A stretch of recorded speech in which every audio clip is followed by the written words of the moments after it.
দুপুরে বাংলাদেশে আমন্ত্রণ। শুরুতেই শিরোনামগুলো জানিয়ে দেব। জুলাই অভ্যুত্থানে নিহত 106 জনের পরিচয় মেলেনি এখনো। রায়ের বাজারে দাফন করা প্রত্যেকের ডিএনএ সংগ্রহ করা হয়েছে আন্তর্জাতিক মান বজায় রেখে, বলছে সিআইডি। কিছুই চাই আমার লাশটা সরকারে আমার আইনা দিব। খুনিগুলো পিছনে খালি করে দৌড়ছে খুনিগুলো বিচার করে না, কেউ বিচার করে না, আমাকে ফাঁসি চাই। যখন ডিএনএ দিয়ে পরীক্ষা করে আমরা পরিচয়টা নিশ্চিত হতে পারবো, ওনার কবরটা কোন জায়গায় আমরা সেটা আইডেন্টিফাই করে বলে দিতে পারবো। বস্ত্র খাতের সমস্যা সমাধানে মন্ত্রী উপদেষ্টার সমন্বয়ে কমিটি গঠন করলেন প্রধানমন্ত্রী। বন্ধ কারখানা চালু হলে কর্মসংস্থান হবে 15 লাখ মানুষের। বন্ধ আর অর্ধ বন্ধ দুটোই আমাদের মধ্যে আছে। এগুলা যদি চালু হয় 15 লক্ষ লোকের কর্মসংস্থান ইমিডিয়েটলি সম্ভব। বেসরকারিভাবে 3টি হজ প্যাকেজ ঘোষণা করল হাব। বিশেষ প্যাকেজের জন্য গুনতে হবে 7,91,000 টাকা, 5,13,000-এ মিলবে সাশ্রয়ী প্যাকেজ। যেন তেনভাবে এসএসসি পেরোনো শিক্ষার্থীরাই ঝরে পড়ছে উচ্চ মাধ্যমিকে, দাবি বোর্ডের। শিক্ষা ব্যবস্থার উপরই আস্থা হারিয়েছে অনেকে, মত শিক্ষাবিদদের। জেনতেন মূল্যায়নে নয়তোবা অন্য কোনো সুযোগ সুবিধা নিয়ে পাশ করে গেছে, ওই যে পরীক্ষার হলে বসলেই পাস। এটা খুবই দুঃখজনক। আমরা ভেবেছিলাম যত গ্রেড বেশি হবে, যত পাস বেশি হবে, আমাদের পড়ালেখার মান তত ভালো হবে। চট্টগ্রামে চালু হচ্ছে এআই ভিত্তিক ট্রাফিক ব্যবস্থাপনা। প্রথম ধাপে 7টি পয়েন্টে হবে বাস্তবায়ন। সড়কে শৃঙ্খলা ফেরার আশাবাদ।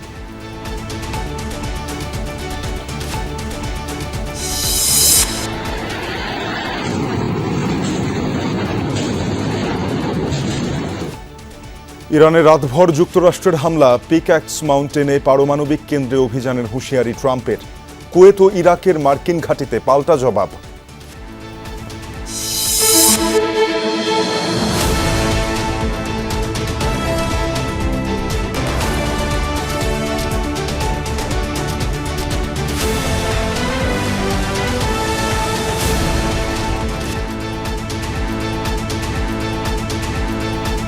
দেখছিলেন শিরোনামগুলো। এছাড়াও দেশ বিদেশের আরো খবর নিয়ে দুপুরের বাংলাদেশে আপনাদের সাথে আছি আমি তানজিম শাফিন। 2024 সালে জুলাই অভ্যুত্থানে নিহত 106 জনের এখনো পরিচয় মেলেনি, যাদের দাফন করা হয়েছে রায়ের বাজার শহীদ বুদ্ধিজীবী কবরস্থানে। এর আগে 114 জনের ডিএনএ পরীক্ষার পর 8 মরদেহ তাদের পরিবারের কাছে হস্তান্তর করেছে সিআইডি। সংস্থাটি বলছে আন্তর্জাতিক মান বজায় রেখে সংগ্রহ করা হয়েছে প্রত্যেকের ডিএনএ। 2 বছর পরেও এখনো প্রিয়জনের লাশ খুঁজে বেড়াচ্ছেন কেউ কেউ। সহকর্মী মাহফুজুর রহমান নিপুকে সঙ্গে নিয়ে দেখুন রিয়াজ রায়হানের রিপোর্ট। 5 আগস্ট 2024 গাজীপুরের কোনাবাড়ি। প্রকাশ্যে একজনকে গুলি করে হত্যা, রক্তাক্ত শরীরটাকে টেনে হিঁচড়ে নিয়ে যায় পুলিশ। পরে জানা যায় ওই ঘটনার শিকারে ব্যক্তি টাঙ্গাইলের কলেজ ছাত্র হৃদয়, যার মরদেহ এখনো পায়নি স্বজনরা। সেদিনের বিভৎস ঘটনা কাছ থেকে দেখেছেন হৃদয়ের বোন জামাই ইব্রাহিম। জানাছিলেন কি হয়েছিল সেদিন। আমি ওই যে গুলাগুলি করছে, ইতিহাসের গ্যাস মারছে, পরে সোজাসুজি করে দৌড় দিয়ে যায় এক বাসা, আমি আশ্রয় নিয়েছিলাম। ওই বাসা দিয়ে আধা ঘন্টা পরে একটা মহিলা গেটে হুসকি মারছে, কয়ে ভাই গো ভাই, কাজানি মায়ের বুক খালি করছে, মানুষ একটা মারি ফেলাইছে। পরে ওই বাসা আশ্রয় নিয়েছিলাম, আমি আসছিলাম, তখন দেখি কারা কারা মারছে। পরে আইয়া গেটে হুসকি মারছি, এটুকু ফোটা আসছিল গেটে বাদে। পরে দিয়েছে আমার ভাই, আমি দেখি আমি চিনে ফেলাইছি, বললাম যে এটা তো আমার ভাই, আমার ভাইটা মারি ফেলাইছে, আমরা এনে দিন। জন্মের পর সদ্য ভূমিষ্ঠ সন্তানের যে গন্ধে আন্দোলিত হয়েছিল বাবা মা, এখনো যেন সেই গন্ধই খুঁজে বেড়ান হৃদয়ের ঘর, বিছানা, আসবাবে। শেষ দেখার সুযোগ না হলেও অন্তত বিচারটা চাইলেন রাষ্ট্রের কাছে। আমি সরকারের কাছে কোনো অনুদান চাই না, আমি কিছুই চাই না, আমার লাশটা সরকারে আমার আইনা দিব, কোন দিয়ে দেবো আমি কহাম না। আর যে মারছে তার বিচারটা আমার শুক্রবার করে দেবেন। আমি এই যে 2 বছর ধরে খালি, আমার কোনো দেহীন আছে, আমার কেউ নাই। আমি একা মানুষ, 7 দিন অসুখে হয়ে থাকি আর 2 দিন ভালো থাকি। খুনিগুলো কোনো বিচার হয় না, আমার শোনার খোঁজ হবে, আমি খোঁজ পাইলাম না। খুনিগুলো পিছনে খালি করে দৌড়ছে খুনিগুলো বিচার হয় না, কেউ বিচার করে না, আমাকে ফাঁসি চাই। রায়ের বাজার বুদ্ধিজীবী কবরস্থানের এই সংখ্যাগুলো কেবলই একটি সংখ্যাই নয়। একটা সময় প্রতিটি নাম্বারের নাম ছিল পরিবার, স্বজন। অথচ গেল বছর 2-1 ধরে তাদের পরিচয় শুধুই অজ্ঞাত। এই অজ্ঞাত 114 জনের পরিচয় শনাক্তে 11 বছরের ডিসেম্বরে আদালতের নির্দেশে মরদেহগুলো তুলে প্রত্যেকের ডিএনএ সংগ্রহ করে সিআইডি। সে সময় এই প্রক্রিয়ায় নানাভাবে সহায়তা করে আর্জেন্টিনার একটি বিশেষজ্ঞ দল। সিআইডি প্রধান জানালেন 114 জনের কতজনকে বুঝিয়ে দেওয়া হয়েছে পরিবারের কাছে, আর বাকিদের সবশেষ অবস্থাই বা কি। যারা রক্ত দিয়েছে তাদের প্রতি এটা আমাদের একটা দায়বদ্ধতা ছিল, তাদের যথাযথ সম্মান দেওয়া, তাদের পরিচিতি প্রকাশ করা। আমরা 114 জন শহীদের ডিএনএ স্যাম্পল কালেক্ট করতে পেরেছিলাম। ওই সময় 9 জনের আবেদন ছিল, সেখান থেকে ভেরিফাই করে 8 জনের আমরা পরিচয় নিশ্চিত হতে পেরেছি। 9ম জনেরটা আমাদের ম্যাচ হয়নি। দেশি বিদেশি অনেক অভিজ্ঞ এবং আন্তর্জাতিকভাবে বিখ্যাত যারা ছিলেন তাদের সহায়তা নিয়ে কাজটা তখন করা হয়েছিল। জানান, ভবিষ্যৎ অনুসন্ধানের জন্য নমুনা রাখা আছে সিআইডিতে। সংস্থাটিতে আবেদনের সুযোগ আছে যে কারো যে কোনো সময়। যে খবরগুলো দেওয়া আছে সেখানে আমাদের প্রত্যেকটা একটা মার্কিং করে রাখা আছে, যে মার্কিংয়ের মাধ্যমে আমরা বলতে পারবো যে স্যাম্পল রাখা আছে এই স্যাম্পলের খবরটা এখানে, যেহেতু আমরা নাম জানি না, আমরা একটা সংখ্যাভিত্তিক একটা পরিসংখ্যান ও মার্কিং আমাদের এখানে রয়ে গেছে। তো যখনই ডিএনএ দিয়ে পরীক্ষা করে আমরা পরিচয়টা নিশ্চিত হতে পারবো, ওনার কবরটা কোন জায়গায় আমরা সেটা আইডেন্টিফাই করে বলে দিতে পারবো। রিয়াজ রায়হান, যমুনা নিউজ, ঢাকা। বস্ত্র খাতের সমস্যা সমাধানে অর্থ উপদেষ্টা ও বাণিজ্য মন্ত্রীর সমন্বয়ে কমিটি গঠন করে দিয়েছেন প্রধানমন্ত্রী তারেক রহমান। সকালে সচিবালয়ে প্রধানমন্ত্রী তারেক রহমানের সঙ্গে Bangladesh textile mills association BTM এর বৈঠকে এই সিদ্ধান্ত হয়। প্রধানমন্ত্রীর সঙ্গে বৈঠকে দেশের অর্থনীতিতে বস্ত্রশিল্পের অবদানের কথা তুলে ধরে এ খাতের টেকসই উন্নয়নে সরকারের সহযোগিতা চান বিটিএমএ নেতারা। সংগঠনটির সভাপতি শওকত আজিজ রাসেল বলেন, বস্ত্র খাতে দীর্ঘদিনের সমস্যা সমাধানে এরই মধ্যে 5% প্রণোদনা সহ নানান পদক্ষেপ নিয়েছে বর্তমান সরকার। জানান, গ্যাস বিদ্যুতের পাশাপাশি এ খাতের আর্থিক সমস্যা নিয়ে প্রধানমন্ত্রীর সাথে আলোচনা হয়েছে। বন্ধ কারখানা চালুর উদ্যোগ সফল হলে 15 লাখ মানুষের কর্মসংস্থান হবে। বিটিএমএ এর সভাপতি জানান, আন্তর্জাতিক বাজারে প্রতিযোগিতা সক্ষমতা বাড়াতে প্রয়োজনীয় নীতিগত সহায়তার বিষয়ে প্রধানমন্ত্রীর দৃষ্টি আকর্ষণ করেছে সংগঠনটি। অ্যাডভাইজার সাহেব, কমার্স মিনিস্টার সবাইকে নিয়ে একটা দল করে দিয়েছেন, এটা কি আরো কিভাবে সুরা করা যায়। আর ইতিমধ্যে উনি একটা 5% প্রণোদনাও আপনার ডিক্লেয়ার করেছেন।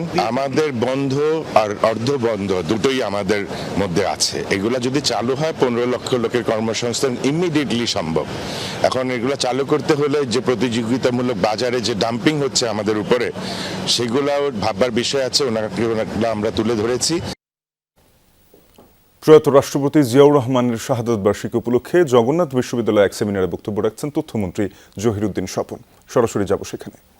52, তার ভিত্তিতে 69, তার ভিত্তিতে 6 দফা, তার ভিত্তিতে স্বায়ত্ত শাসন, এবং রাজনৈতিকভাবে যখন এটা নিষ্পত্তি করা গেল না, তখন এই রাজনৈতিক সংগ্রামের প্রধান নেতা আওয়ামী লীগ এবং শেখ মুজিব সমস্ত মাঝ পথে রাজনৈতিক সংগ্রাম যখন ব্যর্থ হয়ে গেল, তখন আত্মসমর্পণ করলেন অথবা গ্রেপ্তার বরণ করলেন।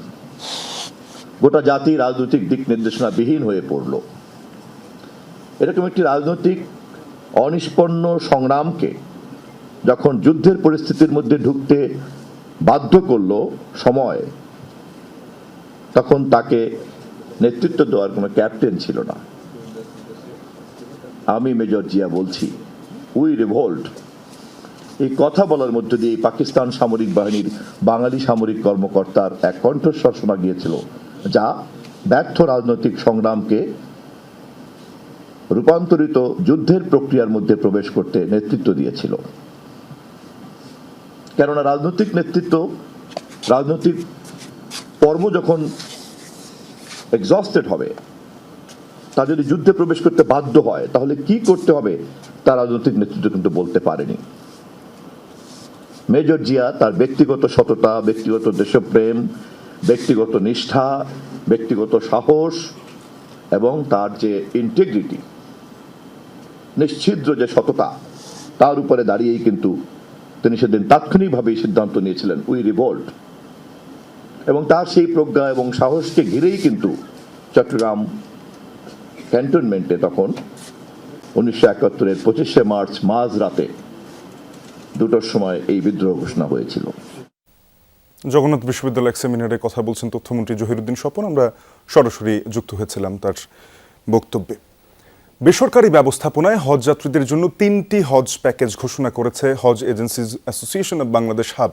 বিশেষ হজ প্যাকেজের খরচ পড়বে 7,91,000 টাকা। সকালে রাজধানীর একটি হোটেলে বেসরকারি ব্যবস্থাপনায় আগামী বছরের হজ প্যাকেজ ঘোষণা করে হাব। নেতারা জানিয়েছেন, সাধারণ হজ প্যাকেজে খরচ পড়বে 5,95,000 আর সাশ্রয়ী প্যাকেজে 5,13,000 টাকা নির্ধারণ করা হয়েছে। এছাড়াও এজেন্সি সমূহ হজযাত্রীর চাহিদা অনুযায়ী আরও একটি অতিরিক্ত বিশেষ প্যাকেজ নির্ধারণ করতে পারবে বলেও জানানো হয়েছে সংবাদ সম্মেলনে। 2026 সালের তুলনায় 2027 সালে বেসরকারি ব্যবস্থাপনায় প্রতিটি হজ প্যাকেজের খরচ প্রায় 41,000 টাকা থেকে 3,000 টাকা বেড়েছে। সংগঠনটির দাবি, খরচ বৃদ্ধির জন্য দায়ী সৌদি কর্তৃপক্ষ।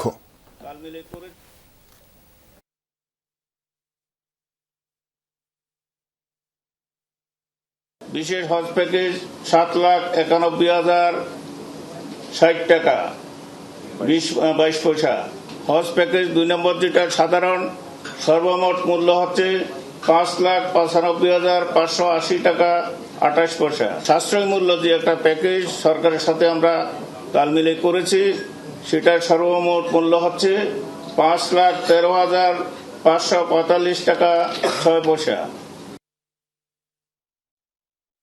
বিগত সরকারের আমলে যেন তেনভাবে মাধ্যমিক তথা এসএসসি পরীক্ষা পাশ করা শিক্ষার্থীরা ভয়েই এবার এইচএসসি পরীক্ষা দিচ্ছে না।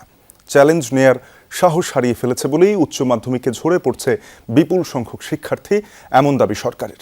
কিন্তু শিক্ষাবিদরা বলছেন ভিন্ন কথা। তাদের মতে, দেশের পড়াশোনার উপর আস্থা হারিয়ে ফেলেছে অনেকে। চলমান ত্রুটিপূর্ণ শিক্ষা ব্যবস্থার খেসারত দিতে হবে সব শিক্ষার্থীকে। আলামিন হক অহনের প্রতিবেদন। 2024 সালে অনুষ্ঠিত এসএসসি সমমান পরীক্ষার ফলাফল আমার হাতে দেওয়া হয়েছে। আওয়ামী লীগ সরকারের আমলে সবশেষ মাধ্যমিকের ফলাফল হয় 2024 সালে। সেবার দেশের 11টি বোর্ডে গড় পাশের হার ছিল 83%-এরও বেশি। 92.33% পাশের রেকর্ড হয় যশোর বোর্ডে।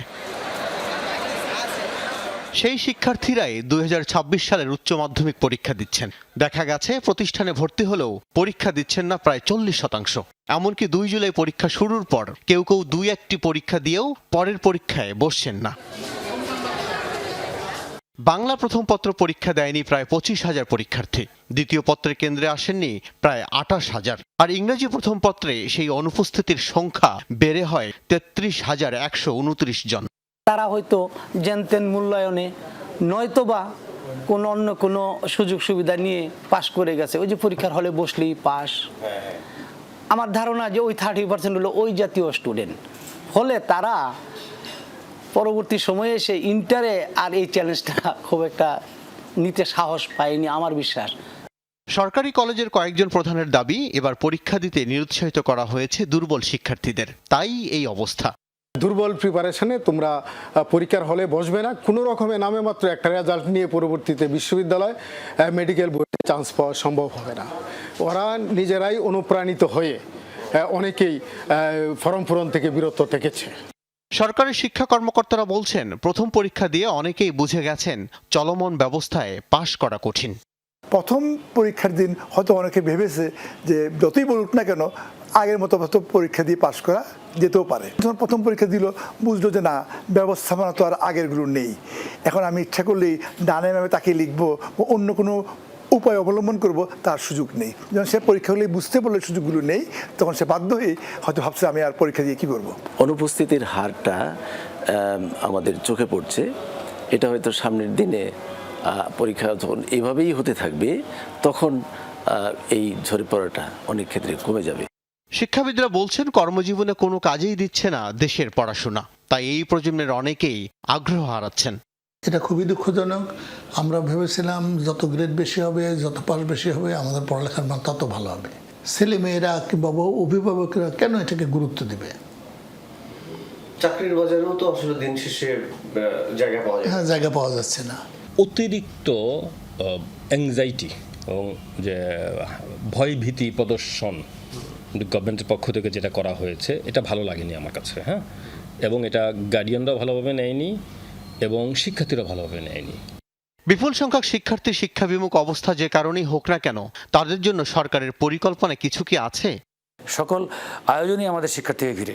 আমরা চাই শিক্ষার্থীরা তাদের দিনের যে সময়টুকু শিক্ষাঙ্গনে থাকার জন্য বরাদ্দ আছে পুরোটি সময় তারা আনন্দদায়ক পরিস্থিতির মাধ্যমে শিক্ষা গ্রহণ সম্পন্ন করবে, তারা পরীক্ষা হলে আনন্দের সাথে যাবে। আল আমিনা কহন, যমুনা নিউজ, ঢাকা। রাজধানীর হাজারীবাগে দুর্বৃত্তের ছুরিকাঘাতে সাগর হোসেন বুলেট নামে ৩০ বছর বয়সী এক যুবক নিহত হয়েছেন। মঙ্গলবার রাতে শাহ আলম গলির মন্দিরের পাশের রাস্তায় ঘটনা ঘটে। গুরুতর আহত অবস্থায় উদ্ধার করে তাকে ঢাকা মেডিকেল কলেজে হাসপাতালে নেওয়া হলে চিকিৎসাধীন অবস্থায় ভোর 5:30টার দিকে তার মৃত্যু হয়। নিহত সাগর হোসেন বুলেট কিছুদিন ধরে এক পরিবহনে হেল্পার হিসেবে কাজ করছিলেন। ময়নাতদন্তের জন্য মর্গে রাখা হয়েছে। হত্যাকাণ্ডে জড়িতদের শনাক্ত ও গ্রেপ্তারে কাজ করছে পুলিশ।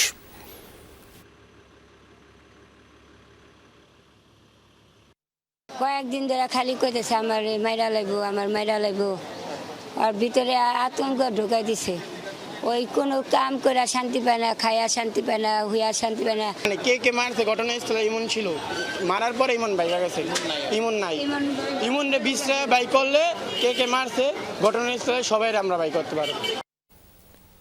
রাজধানীর সবুজবাগের রাজারবাগ এলাকায় প্রকাশ্যে কুপিয়ে হত্যা করা হয়েছে ইব্রাহিম পলাশ নামে এক যুবককে। পরিবারের দাবি, পূর্বশত্রুতার জেরেই পরিকল্পিত এই হত্যাকাণ্ড। কারণ উদ্ঘাটন এবং জড়িতদের গ্রেপ্তারে কাজ করছে আইন শৃঙ্খলা বাহিনী একাধিক ইউনিট। রাস্তায় বাগবিতণ্ডার মাঝেই হঠাৎ ওয়ার্ড বিএনপি কর্মী পলাশের ওপর ধারালো অস্ত্র নিয়ে ঝাঁপিয়ে পড়ে দুর্বৃত্তরা। এলোপাতারি কোপে রক্তাক্ত হয়ে মাটিতে লুটিয়ে পড়েন তিনি। মঙ্গলবার সন্ধ্যায় রাজধানীর সবুজবাগের রাজারবাগ এলাকায় ঘটে এ ঘটনা। হামলায় শরীরের বিভিন্ন স্থানে গুরুতর জখমের পাশাপাশি 2 হাতের কবজি বিচ্ছিন্ন হয়ে যায় পলাশের। হাসপাতালে নেওয়া হলে কর্তব্যরত চিকিৎসক তাকে মৃত ঘোষণা করেন। পরিবারের সদস্যরা জানান, পলাশ স্থানীয় বিএনপির রাজনীতির পাশাপাশি এলাকায় বিভিন্ন সামাজিক বিরোধের বিচার সালিশেও অংশ নিতেন। তাদের অভিযোগ, পূর্বশত্রুতার জের ধরে পরিকল্পিতভাবে এই হত্যাকাণ্ড ঘটানো হয়েছে।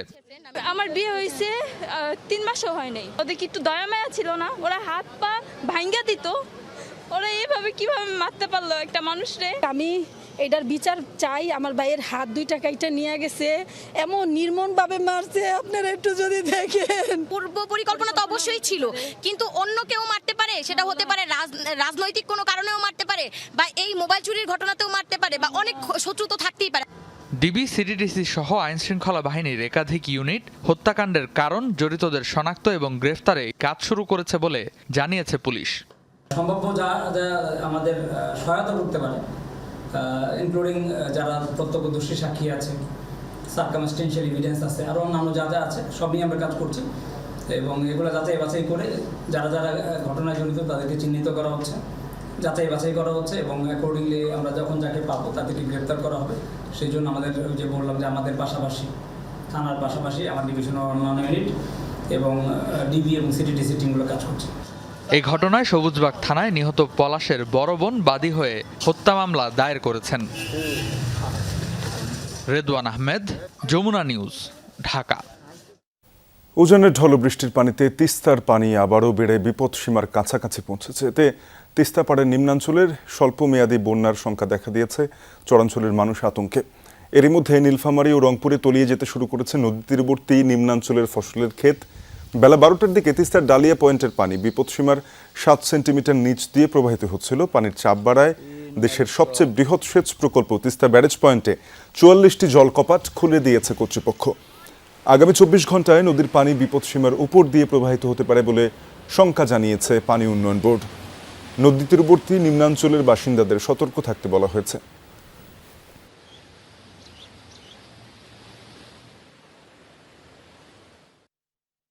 বাদ দেওয়ার কারণে প্রয়োজন যখন আমাদের পানির প্রয়োজন হয় তখন আমরা পানি পাই না, যখন প্রয়োজন থাকে না তখন আমাদের পানি ছেড়ে দিয়ে আমাদের অনেক ফসলের ক্ষতি, বাড়িঘরের ক্ষতি, গবাদি পশুর ক্ষতি, বিভিন্ন রকম ক্ষতি হয়। আমরা এলাকাবাসী দেখতেছি যে আমাদের অনেক ক্ষতি হচ্ছে। আমরা এই বিষয়ে আমরা সরকারের কাছে আবেদন করতেছি, তিস্তা নদী তাড়াতাড়ি হোক, আমাদের ঘরবাড়ি বাঁচক। এ বিষয়ে আরও জানাতে রংপুর থেকে সহকর্মী সরকার মাঝারুল মান্নান যোগ দিয়েছেন। মাঝার, আপনি এখন কোন এলাকায় আছেন, কোন কোন এলাকা প্লাবিত, সার্বিক পরিস্থিতি জানতে চাই।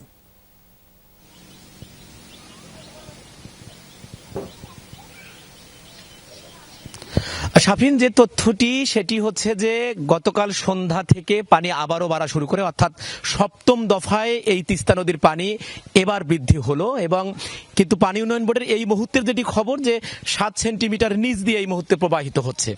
পরিস্থিতিটি দাঁড়ায় যখন ডালিয়ার তিস্তা ব্যারেজ পয়েন্টে পানিটা বাড়া শুরু হয়, তখন কিন্তু আস্তে আস্তে ভাটির দিকে আবার সেটি আসতে থাকে এবং ভাটির যে পুরো এলাকাটা আছে সেই এলাকাটি এভাবেই, অর্থাৎ আমরা যে জায়গাটায় আছি ইসলি নামের একটি জায়গা, গঙ্গাচড়া উপজেলা, লক্ষ্মীটারি ইউনিয়ন, সেখানে কিন্তু এভাবেই মানুষ পানিবন্দী হয়ে পড়ে বাসাবাড়ি। আমরা যদি আপনাকে একটুখানি দেখাতে পারি সেই চিত্রটি, যে আমরা যখন এখানে প্রায় ঘন্টাখানেক আগে এসেছি, আমরা যে দেখেছি যে এখানে প্রায় এই পুরো বাড়িগুলোতে এখন কিন্তু পানি ঢুকে গেছে। এবং আপনি যদি সেই চিত্রটি দেখেন যে এই যে পানিগুলো কিন্তু এভাবেই 6 মাস তারা কিন্তু এই পানির সাথে যুদ্ধ করে বসবাস করে। এবং আমরা যদি একটুখানি এই বাড়িটা দেখাতে পারি, আপনাকে বলবেন যে পানি কিন্তু উঠছে।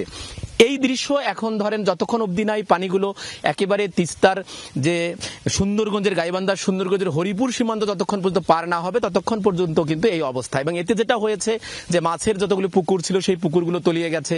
এখানে আমনের আবাদ জানেন যে আপনি এখন লাগানো শুরু হয়েছিল, সেই আমনের আবাদগুলো নিচে চলে গেছে। অনেকের বীজতলাগুলো আছে, সেই বীজতলাগুলো এখনো নিচে চলে গেছে। এবং এই সব মানুষের সাথে যখন আমরা কথা বলি তখন কিন্তু তারা একটাই কথা বলার চেষ্টা করে, সেটি হচ্ছে যে তারা এখানে কোনো রিলিফ চান না, তারা কোনো সহযোগিতা চান না। তারা যে তিস্তা মহাপরিকল্পনা, তাদের ভাষায় তিস্তাকে খুঁড়ে দেয়া অর্থাৎ খনন করে দেয়া, এই কথাটা তারা বলেন। আমরা একজন এখানে এই বাড়ির যিনি আছেন, আমরা একটু আপনার সাথে একটুখানি কথা বলি, একটু এখানে কথা বলি যে কি অবস্থা বলেন তো এই যে পানির। এই পানির অবস্থা তাকে আপনি শুনতে চান? আমাদের পানি দীর্ঘ 4 মাস থেকে এভাবে, কিন্তু পানি কমে বা বাড়ে ছাড়া কমে না। তা আমরা কই যে বহু সরকার বাংলাদেশে কয়া গেল, চীন, জাপান, চায়না সব কয়া গেল, চীন এবার পাশে গেছে, চীন সই করছে, চীন এটা খনন দেবে ইনশাল্লাহ, সই ইউনুস কইলো, তাছাড়া শেখ হাসিনা কইলো, তারিখ জিয়াও এখন বলতেছে, কিন্তু কোনো লোক খরে না। আমরা বাপ দাদা থেকে দেখতেছি নদী খনন, কথা কয়েক নদী খনন করে না। আমরা খুব কষ্টের মধ্যে আছি। সরকারের আমরা উন্নয়ন কি করি, সরকারের পাশে চাল কি করি, আমরা নিজ পায়ে দাঁড়াবো যদি নদীটা খনন দেয় সরকার, আমরা 15 দিন থাকবো না, নিজ দিন থাকবো। মহসিন আলী, এই যে মহসিন আলী নামের চাচা, তিনি যেটি বলছেন আপনি শুনলেন যে তিনি কিন্তু এই সরকারের কোনো রিলিফ, 500 কেজি চাল বা কোনো সহযোগিতায় তারা চান না। তারা যেটি চান যে তিস্তা মহাপরিকল্পনাটা যদি তাদের বাস্তবায়ন হয়, অর্থাৎ তাদের ভাষায় নদী যদি খুঁড়ে দেয়া হয়, খনন করা হয় তাহলে, এবং 2 পার যদি বেঁধে দেওয়া হয়, তাহলে বিস্তীর্ণ যে এই এলাকাটি আছে, অর্থাৎ তিস্তা মহাপরিকল্পনায় আমরা যেটা দেখেছি যে 170 বর্গ কিলোমিটার এলাকায় কিন্তু এই জমিগুলো ভেসে উঠবে। তারা তাদের পুরনো যে বাপ দাদার যে জমি আছে সেই জমিতে তারা বসবাস করতে পারবে। তবে তাদের আক্ষেপ হলো সব পক্ষই শুধু বলে করবে। তারা এখন চান তাদেরকে বাঁচাতে, তাদের বিবর্ণ যে ক্ষতবিক্ষত জীবন, এই জীবনের গল্প থেকে, উদ্বাস্তু জীবনের গল্প থেকে তাদেরকে একটু উঠে আসার জন্য এই তিস্তা মহাপরিকল্পনাটা তারা বাস্তবায়ন চান। সেই মহাপরিকল্পনা নিয়ে সরকারও ভাবছে, তবে বাস্তবায়ন কতদূর সেটি দেখার অপেক্ষা। মাঝার, আপনাকে ধন্যবাদ। গেল 17 বছর এবং জুলাই আন্দোলনে শেখ হাসিনার বিরুদ্ধে লড়াই সংগ্রামে সবচেয়ে বেশি আত্মহতি দিয়েছে বিএনপি, যা অন্য কোনো রাজনৈতিক দল দেয়নি, এমনটা জানিয়েছেন ঢাকা উত্তর সিটি কর্পোরেশনের প্রশাসক শফিকুল ইসলাম খান। সকালে রাজধানীর মহাখালীতে ইনস্টিটিউট অব হেলথ টেকনোলজিতে বৃক্ষরোপণ ও পরিষ্কার পরিচ্ছন্নতা কার্যক্রম উদ্বোধন করেন তিনি। প্রশাসক জানান, বিএনপির ছাত্র সংগঠনের 460 জন নেতা ফ্যাসিবাদ বিরোধী লড়াইয়ে আত্মহতি দিয়েছেন। এছাড়া জুলাই আন্দোলনে শহীদ আহতদেরও মনে রাখতে হবে। অভ্যুত্থান পরবর্তী সময়ে দেশ অনেকটা পরিবর্তিত হয়েছে, এমনটা জানিয়ে প্রশাসক বলেন, প্রধানমন্ত্রীর নির্দেশে কথা কম বলে কাজ বেশি করতে হবে। ছাত্রদল দেশ গড়ার কাজে থাকবে, সন্ত্রাস চাঁদামুক্ত সংগঠন হিসেবে পরিচয় দেবে বলেও জানান প্রশাসক। এই জুলাইয়ে আগস্টের আন্দোলনে আমাদের ছাত্র দলের 460 জন নেতা কর্মী আত্মহতি দিয়েছে। বিএনপি পরিবারের 460 জন। অন্য একটা রাজনৈতিক দলের দেখান তো এরকম শত শত নেতা কর্মী আত্মহতি দিয়েছে কিনা। প্রথমবার চট্টগ্রামে চালু হচ্ছে কৃত্রিম বুদ্ধিমত্তা তথা এআই ভিত্তিক ট্রাফিক ব্যবস্থাপনা। 1/2 স্পট নির্ধারণ হলেও প্রথম ধাপে 7টি পয়েন্টে পাইলট প্রকল্প বাস্তবায়িত হবে। আধুনিক প্রযুক্তি ভিত্তিক এই উদ্যোগ সড়কে শৃঙ্খলা ফেরাবে আশা সিটি কর্পোরেশন ও সিএমপির।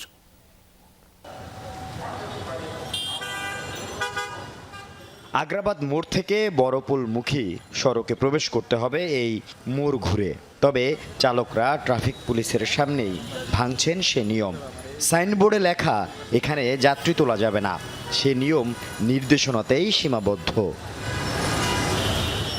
চট্টগ্রাম মহানগরীর এই মোড়ে লেগে থাকে গাড়ির জটলা, বিশৃঙ্খলা। ট্রাফিক পুলিশও অনেকটা নিরুপায়। চালকরাও অকপটে স্বীকার করছেন ভুল। অব্যবস্থাপনা রোধে চট্টগ্রামের এই মোড়ে পরীক্ষামূলকভাবে শুরু হতে যাচ্ছে এআই ক্যামেরা। ট্রাফিক আইন ভঙ্গ করলে সড়ক পরিবহন আইনে স্বয়ংক্রিয়ভাবে মামলা ও জরিমানা হবে। একদম দাঁড়াইতে নেই নাই, গাড়িতে রানিং অবস্থায়। সামনে যখন এআই ক্যামেরা বসবে এসব মোড়গুলোতে তখন কি করবেন? দাঁড়াবো না, এটা আমার ভুল হয়েছে, এটা আমি মানি। এখানে এআই ক্যামেরা বসবে কয়েকদিন পর, তখন বসলে ওইদিকে আসবো। এখন আপনার এটা ভুল হয়েছে কিনা? অবশ্যই ভুল হয়েছে, আমার ভুল, সামনেরটা ভুল হয়েছে, সেজন্য তো আমারও হয়েছে। তো ট্রাফিকে সিগন্যাল দিলে কি করতাম? ট্রাফিকে সিগন্যাল দিতে এদিক দিয়ে আসতাম, আসতে আছে গাড়ি। ঢাকায় যেরকম হয়েছে চট্টগ্রামে এরকম চট্টগ্রাম না সারা বাংলাদেশ হওয়া দরকার। আমরা অবশ্যই শৃঙ্খলাবদ্ধ পক্ষে আছি। ঢাকার মতো চট্টগ্রামের কিছু সড়কে পরীক্ষামূলকভাবে বসছে এআই ক্যামেরা। প্রথম ধাপের spot Agrabad, new market, tiger pass, GAC, প্রবর্তক মোড়, ১৬ শহর ও সিটি গেট। চলছে সিগন্যাল বাতি সংস্কারের কাজ। প্রকল্প বাস্তবায়ন করবে চট্টগ্রাম সিটি কর্পোরেশন। দুইটা জোনে অনতিবিলম্বে এআই বেস ট্রাফিক সিস্টেমে কাজ শুরু হবে এবং ইনশাল্লাহ আমরা হার্ডলি মনে করছি ৩ থেকে ৪ মাসের মধ্যেই একটা দৃশ্যমান রেজাল্ট আমরা দিতে পারবো। সিগন্যাল বাতি অকেজো, দু একটি সচল থাকলেও মানেন না চালকরা। ট্রাফিক পুলিশ সদস্যরা হাতের ইশারায় গাড়ি থামান। আছে জনবল সংকটও। এই অবস্থায় সড়কে শৃঙ্খলা ফেরাতে স্বয়ংক্রিয় এআই পদ্ধতি কতটা কার্যকর হয় সেটাই দেখার। ক্যামেরার মাধ্যমে মামলাগুলো হবে, সেক্ষেত্রে প্রযুক্তি নির্ভর হবে। আমাদের এই বিতর্ক থেকে আমরা অনেকটা দূরে থাকতে পারবো। মানুষ নিজেও সাবধান হবে, যার গাড়ির কাগজপত্র নেই, প্রপার ডকুমেন্ট নেই, সে হয়তো মাঠে নামবে না। আল আমিন শিকদার, যমুনা নিউজ, চট্টগ্রাম। বাজারে আবারও বেড়েছে মশলার দাম। জিরা ছাড়া বাকি সব মশলার দামই বাড়তি, অথচ মশলার দাম নিয়ন্ত্রণে আমদানির উপর শুল্ক ছাড় দিয়েছে সরকার। ভোক্তাদের অভিযোগ, তদারকি জোরদার না থাকায় বাড়তি মুনাফা লুটে নিচ্ছে অসাধু একটি চক্র। ব্যবসায়ীরা জানান আমদানি পর্যাপ্ত রয়েছে, সরবরাহ ব্যবস্থায় কোনো সংকট নেই। ভোক্তা অধিকার অধিদপ্তর বলছে অন্যায্যভাবে দাম বেশি নিলে নেওয়া হবে কঠোর পদক্ষেপ। বাঙালি রসনা বিলাসে স্বাদের রহস্য লুকিয়ে আছে নানা ধরনের মশলায়। ধনিয়া, জিরা, এলাচ, লবঙ্গ, গোলমরিচ, দারুচিনি আর তেজপাতার মতো নানা ধরনের মশলাই এখন বাঙালির নিত্য প্রয়োজনের। তাই সারা বছর চাহিদা তো থাকেই, উৎসব আর পালা পর্বণে তা বাড়ে কয়েক গুণ।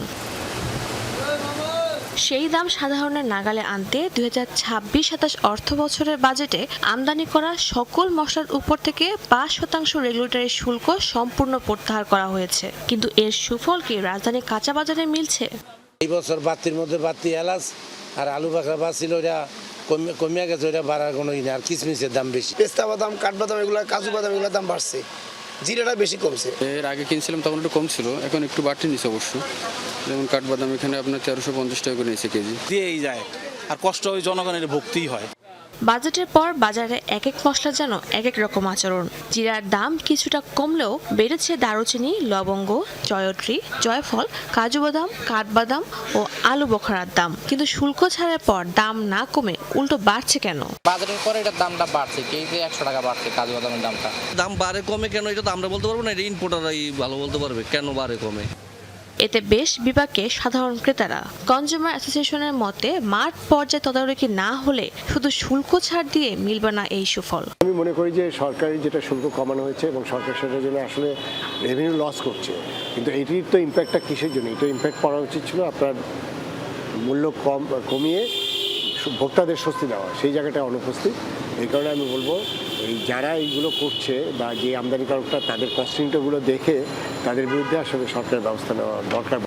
এসব দেখভালের দায়িত্ব যাদের, সেই ভোক্তা অধিকারের মতে বাজারে চাহিদা যোগানের মাঝে পণ্যের দাম কিছুটা বাড়া কমা স্বাভাবিকই। তবে জনবল অনুযায়ী অভিযান ঠিকই চলমান। কিছু ট্যাক্স আর এগুলি ইম্পোজ হবে, এটার দামে ওইটার জন্য কোনো এফেক্ট পড়তে পারে, কিন্তু বাজার হচ্ছে ডিমান্ড এবং সাপ্লাইয়ের উপরে ডিপেন্ড করে। এখন কোনো কারণে যদি সাপ্লাইয়ের চেয়ে ডিমান্ড বেশি হয় সেক্ষেত্রে কিছু বাড়তে পারে, এটা অস্বাভাবিক কিছু না। যেখানে অস্বাভাবিক বৃদ্ধি পাবে সেখানে অবশ্যই ভোক্তা অধিকার সংরক্ষণ অধিদপ্তর ইন্টারভেনশন করবে। বিদায়ী অর্থ বছরে দেশে মশলা আমদানি করা হয়েছে মোট 5 লাখ টন। 1550 টাকা। শাহদিন অন্তরা, যমুনা নিউজ, ঢাকা। সরকার বিরোধী বিক্ষোভ ঘিরে আজও দিল্লির যন্তর মন্তরে অবস্থান ধরে রেখেছে ককরোচ জনতা পার্টি। বৃষ্টি উপেক্ষা করেই ভিড় বাড়ছে। রাতভর এলাকাটিতে মোতায়েন ছিল বিপুল সংখ্যক পুলিশ, র্যাপিড অ্যাকশন ফোর্স। ভোরের আলো ফুটতেই নতুনভাবে কিছু এলাকায় ব্যারিকেড দেন নিরাপত্তা কর্মীরা। টহল ও তল্লাশি চালাতে দেখা যায় পুলিশকে। সোমবার পার্লামেন্ট অভিমুখে পদযাত্রায় পুলিশের সাথে বিক্ষোভকারীদের ব্যাপক সংঘর্ষ হয়েছে। পরে যন্তর মন্তর থেকে আন্দোলনকারীদের তাঁবু ও মঞ্চ সরিয়ে দেওয়া হয়। ধরপাকড় ও লাঠিচার্জের প্রতিবাদে প্রধানমন্ত্রী নরেন্দ্র মোদীর বাসভবনের সামনে বিক্ষোভে বসেন বিরোধী নেতাকর্মীরা। সেখান থেকে আটক করা হয় রাহুল ও প্রিয়াঙ্কা গান্ধী সহ অখিলেশ যাদবকে। ঘণ্টাখানেক পরে তাদের ছেড়ে দেওয়া হয়। এদিকে সহিংসতার ঘটনায় 10টি এফআইআর দায়ের করেছে দিল্লি পুলিশ। টানা 11তম রাতে ইরান জুড়ে হলো যুক্তরাষ্ট্রের হামলা। যুদ্ধবিরতি লঙ্ঘন করে এটাই সবচেয়ে বড় অভিযান জানিয়েছে মার্কিন সেন্ট্রাল কমান্ড সেন্টকম। দেশটির সম্ভাব্য পারমাণবিক কেন্দ্র পিক্যাক্স মাউন্টেনে খুব দ্রুতই বড় ধরনের হামলা চালানোর হুঁশিয়ারি দিয়েছেন মার্কিন প্রেসিডেন্ট ডোনাল্ড ট্রাম্প। রাতভর চালানো অভিযানে টার্গেট করা হয় ইরানের সামরিক operation centre, aircraft hanger, drone মজুদ কেন্দ্র সহ বহু সামরিক অবকাঠামো। এক বিবৃতিতে এসব তথ্য জানিয়েছে সেন্টকম। ইরানের রাষ্ট্রীয় গণমাধ্যম IRIB জানিয়েছে, বিস্ফোরণের শব্দ শোনা গেছে তেহরানের উত্তর পূর্ব, পশ্চিম ও পূর্বাঞ্চলে। বোমা বর্ষণ হয়েছে সিরিক, বন্দর আব্বাস, সাবাহার এলাকায়। হামলার শিকার হয়েছে তাবরিজের একটি সামরিক ঘাঁটি, খুজেস্তান প্রদেশের কয়েকটি শহর। পাল্টা জবাবে কুয়েতের আলী আল সালেম বিমান ঘাঁটি ও বুবিয়ান দ্বীপে হামলা চালিয়েছে ইরান। ইরাকের ইরবিলেও ছুড়েছে drone. Benjamin Netanyahu New York সফর ঘিরে কয়েকদিন ধরেই তুঙ্গে উত্তেজনা। তাকে যুদ্ধাপরাধী আখ্যা দিয়ে অবিলম্বে গ্রেফতারের দাবি জানিয়েছেন নিউ ইয়র্কের মেয়র জোহরান মামদানি। অবশ্য মেয়রের হাতে এই অধিকার না থাকায় কয়েকদিন ধরে ফেডারেল আদালতের শরণাপন্ন হচ্ছেন তিনি। এদিকে কোনো অবস্থাতেই গ্রেফতার করা হবে না ইসরায়েলি প্রধানমন্ত্রীকে ট্রুথ সোশ্যালে স্পষ্ট করেছেন ডোনাল্ড ট্রাম্প। জাতিসংঘের সাধারণ পরিষদের অধিবেশনে অংশ নিতে আগামী সেপ্টেম্বরে নিউ ইয়র্ক সিটিতে যাওয়ার কথা ইসরায়েলের প্রধানমন্ত্রী বেনিয়ামিন নেতানিয়াহুর। শুরু থেকেই যার বিরোধিতা করে যাচ্ছেন শহরটির মেয়র জোহরান মামদানি। নির্বাচনী প্রচারণা চলাকালীন সময় থেকে নেতানিয়াহুর এই সফরে তাকে গ্রেফতারের কথা বলে আসছিলেন মামদানি, যার জের ধরেই আবারও ফিলিস্তিনে গণহত্যা ও মানবতা বিরোধী অপরাধের দায়ে নেতানিয়াহুকে আটকের দাবি তুলেছেন তিনি। বেনিয়ামিন নেতানিয়াহু একজন যুদ্ধাপরাধী, ফিলিস্তিনে ভয়াবহ গণহত্যার মূল কারিগর। ৭৩,০০০-এরও বেশি মানুষকে হত্যা, হাজারো শিশুকে পঙ্গু করে দেয়া, খাদ্য ও মানবিক সহায়তা পৌঁছাতে বাধা দিয়ে অসংখ্য মানুষকে অনাহারে থাকতে বাধ্য করা, শত শত ত্রাণকর্মী ও সাংবাদিক হত্যার দায়ী তিনি। আর এসব মার্কিনীদের অর্থে দেয়া বোমার আঘাতে। নিউ ইয়র্ক সিটির মেয়র হলেও ইসরায়েলি নেতাকে আটকের এখতিয়ার নেই মামদানির। তবুও আইনি বিষয়গুলো খতিয়ে দেখা হচ্ছে বলে জানান তিনি। নেতানিয়াহুকে গ্রেফতারে মার্কিন ফেডারেল আদালতের কাছে জোরালো আর্জিও জানিয়েছেন তিনি। নেতানিয়াহুকে অবিলম্বে গ্রেফতার ও বিচারের আওতায় আনা উচিত। এই এখতিয়ার আমার হাতে না থাকলেও সিদ্ধান্তটি কার্যকরে ফেডারেল সরকারের কাছে জোর দাবি জানাচ্ছি। নিউ ইয়র্ক সিটি এই সিদ্ধান্ত নিতে পারবে কিনা তা নিয়ে সম্ভাব্য প্রতিটি আইন পর্যালোচনা করা হচ্ছে। নেতানিয়াহুকে কোনো অবস্থাতেই গ্রেফতার করা হবে না, ট্রুথ সোশ্যালে সাফ জানিয়েছেন ডোনাল্ড ট্রাম্প। ইসলামী প্রজাতন্ত্রের বিরুদ্ধে লড়াইকারী নেতানিয়াহুকে নয়, বরং ইরানি নেতাদের আইনের আওতায় আনা উচিত বলে মন্তব্য করেন মার্কিন প্রেসিডেন্ট। ইসরায়েল হামাস যুদ্ধবিরতির ৮ মাসেরও বেশি সময় পার হয়ে যাওয়ার পরও বিচার বহির্ভূতভাবে শিশুসহ ফিলিস্তিনিদের হত্যা করে যাচ্ছে ইসরায়েল। গাজায় মানবতা বিরোধী কর্মকাণ্ডের অভিযোগে ২০২৪ সালের ২১ নভেম্বর নেতানিয়াহুর বিরুদ্ধে গ্রেফতারি পরোয়ানা জারি করে আন্তর্জাতিক অপরাধ আদালত। সাবরিনা নুসরাত, যমুনা নিউজ। স্পেনের বিপক্ষে ফাইনালের আগে আর্জেন্টিনার ড্রেসিং রুমে কি হয়েছিল, এই প্রশ্ন ঘুরপাক খাচ্ছে ফুটবল বিশ্বে। ম্যাচ শুরুর আগে ড্রেসিং রুমের সামনে মেসির ও দলের কথোপকথনের একটি ভিডিও ভাইরাল হয়েছে, যেখানে বারবারই দলকে শান্ত থাকতে বলেছেন অধিনায়ক। উঠে এসেছে সবকিছু ভুলে খেলায় মনোযোগী হওয়ার আহ্বান। Estemos tranquilos, muchachos, estemos tranquilos, tranquilidad, pensemos jugar nomás, tranquilidad, olvidémonos de todo, olvidémonos de todo. Guys শান্ত হও, সবাই শান্ত হও, চলো সবাই শান্ত থাকি। গাইস চলো শান্ত থাকি, শান্ত থাকি, চলো খেলার কথা ভাবি, শান্ত হও, চলো সবকিছু ভুলে যাই, সবকিছু ভুলে যাই, ঠিক আছে, চলো খেলি, শুধু খেলার কথা ভাবি। বিশ্বকাপ ফাইনাল ম্যাচে স্পেনের বিপক্ষে মাঠে নামার আগে ড্রেসিং রুমের টানেলে সতীর্থদের এই কথাগুলো বলছিলেন লিওনেল মেসি। মাঠে স্পেনের বিপক্ষে আর্জেন্টিনার অসহায় আত্মসমর্পণ আর ম্যাচ শেষে মলিনা পারাদেসের মেজাজ হারানো স্প্যানিশ ফুটবলারদের শারীরিকভাবে লাঞ্ছিত করার ঘটনা, যা ফুটবল বিশ্বে তুলেছে নিন্দার ঝড়। ফাইনাল শেষ হবার 2 দিন পরও যা বহুল চর্চিত ঘটনা। এমন সময় মেসির এই টিম টকের ভিডিও উস্কে দিয়েছে নতুন বিতর্ক। কেন মাঠে নামার আগে দলকে বারবার শান্ত হবার কথা বলছিলেন মেসি? কি ভুলে খেলায় মনোযোগী হবার কথা বলছিলেন দলটির অধিনায়ক? সেই প্রশ্ন এখন ঘুরছে সবার মনে। মেসির এই কথাগুলো দলকে উদ্বুদ্ধ করার জন্য বলা হয়ে থাকতে পারে, কিন্তু সেখানে এতবার শান্ত হবার কথা বলা হয়েছে কেন? নিশ্চয়ই ড্রেসিং রুম ছিল অশান্ত। সেই প্রশ্ন চড়াও এখন গণমাধ্যমে। এই ভিডিও ভাইরাল হবার পরপরই মঙ্গলবার বুয়েন্স আইরেসের আর্জেন্টিনার ট্রেনিং গ্রাউন্ড থেকে হেড কোচ স্কালোনি বাড়ি ফিরছিলেন। তখনই গণমাধ্যম কর্মীরা মুখোমুখি হন তার, যেখানে স্কালোনির কাছে জানতে চাওয়া হয় ড্রেসিং রুমে কোনো সমস্যা হয়েছিল কি। তবে স্কালোনি ভিত্তিহীন বলছেন এই দাবিকে। আপনি কি নিয়ে কথা বলছেন সেই সম্পর্কে আমার কোনো ধারণাই নেই। আমি বিশ্বাসই করতে পারছি না যে আপনি আমাকে এই প্রশ্নটা করছেন। আমরা অন্য পথে হাঁটছি ভাইয়েরা। এদিকে বিশ্বকাপ অভিযান শেষে দলের সাথে দেশে না ফিরলেও মঙ্গলবার ব্যক্তিগত বিমানে আর্জেন্টিনা ফিরেছেন লিও। তবে বুয়েন্স আইরেসে নয়, ফ্লোরিডা থেকে ব্যক্তিগত বিমানে ছুটি কাটাতে তার জন্মশহর রোসারিওতে পৌঁছেছেন মেসি। স্বভাবতই তাকে দেখতে বাড়ির সামনে ছিল ভক্তদের উপচে পড়া ভিড়। এখন প্রশ্ন হচ্ছে, মেসির ভবিষ্যৎ কি? তিনি কি খেলা চালিয়ে যাবেন?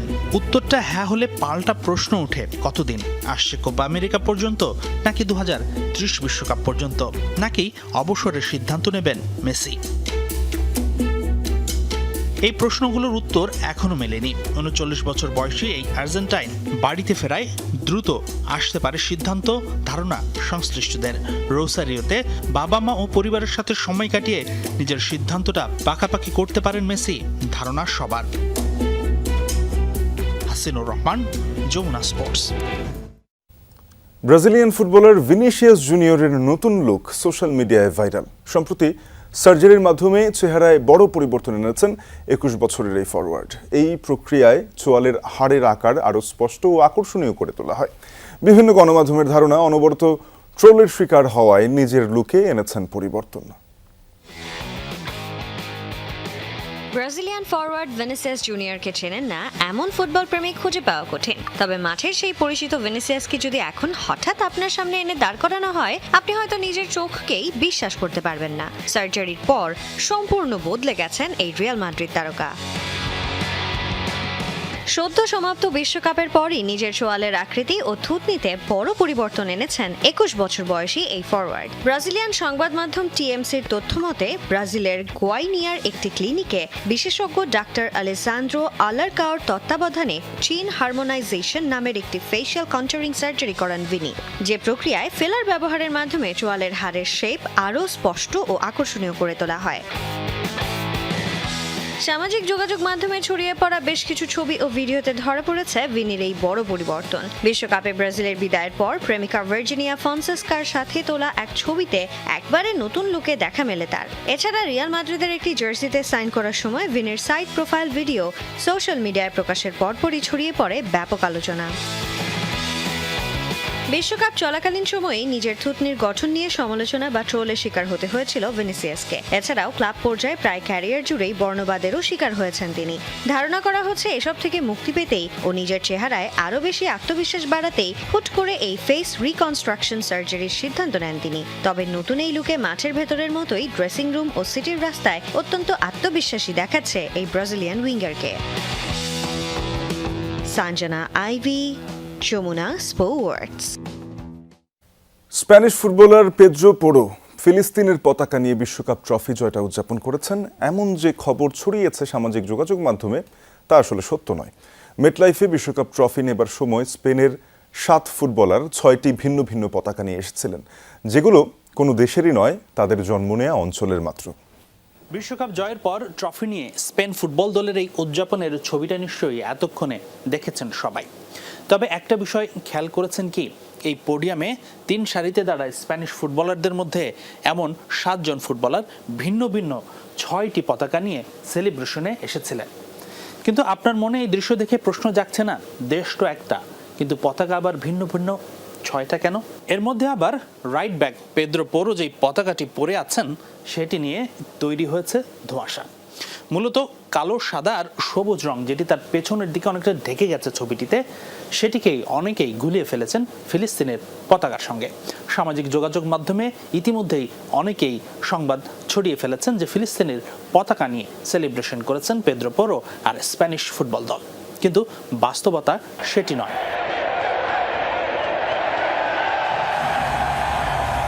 স্পেন দলের এই বহু পতাকার গল্প বুঝতে আপনাকে জানতে হবে স্পেনের বৈচিত্র্যময় ভৌগোলিক অবস্থান ও সংস্কৃতিকে। স্পেনের 17টি স্বায়ত্তশাসিত অঞ্চল আছে, যার প্রত্যেকের নিজস্ব পতাকা ও শক্তিশালী সাংস্কৃতিক পরিচয় রয়েছে। আর সেই অঞ্চলের পতাকাগুলো নিয়েই হাজির হয়েছিলেন ফুটবলাররা। শুরুতেই পেদ্রো পোরোর বিষয়টি পরিষ্কার করা যাক যে সবুজ, সাদা ও কালো রঙের পতাকাটা পরেছিলেন পোরো, সেটি ফিলিস্তিনের পতাকা নয়। এটি আসলে তার জন্মাঞ্চল এক্সট্রেমাদুরার পতাকা। এই অঞ্চলের শহর ডন বেনিতোতে জন্ম পোরোর। আরেক ফুটবলার গাভির জন্ম অ্যান্ডালুসিয়া প্রদেশের লস প্লাসিওস ই ভিলাফ্রাঙ্কায়। এই মিডফিল্ডার সেই অঞ্চলেরই সবুজ সাদা রঙের পতাকা গায়ে জড়িয়েছিলেন। ঠিক একইভাবে Dani Olmo, Catalonia Senyera, Alex Baena, Roquetas de Mar, Borja Iglesias গ্যালিসিয়ার পতাকা, আর ইয়েরিপিনো ও পেদ্রো পরেছিলেন জন্মস্থান ক্যানারি আইসল্যান্ডের পতাকা। খেলোয়াড়রা টুর্নামেন্টে স্পেনের হয়ে খেলেছেন, কিন্তু বিজয় উদযাপনে তারা দেখিয়েছেন তারা স্পেনের কোন অংশ থেকে এসেছেন। এতে দেশটির জাতীয় ও আঞ্চলিক পরিচয় একসাথে থাকতে পারে, একে অপরের সাথে সংঘাত না করে সেটিরই এক অপূর্ব দৃষ্টান্ত স্থাপন করেছে বলছেন বিশেষজ্ঞরা। হাসিনুর রহমান, যমুনা স্পোর্টস। এ ছিল দুপুরের বাংলাদেশের প্রথম ঘন্টায়। পরের ঘন্টায় খবর নিয়ে ফিরবেন সহকর্মী স্নিগ্ধ পুরবী। সাথে থাকুন।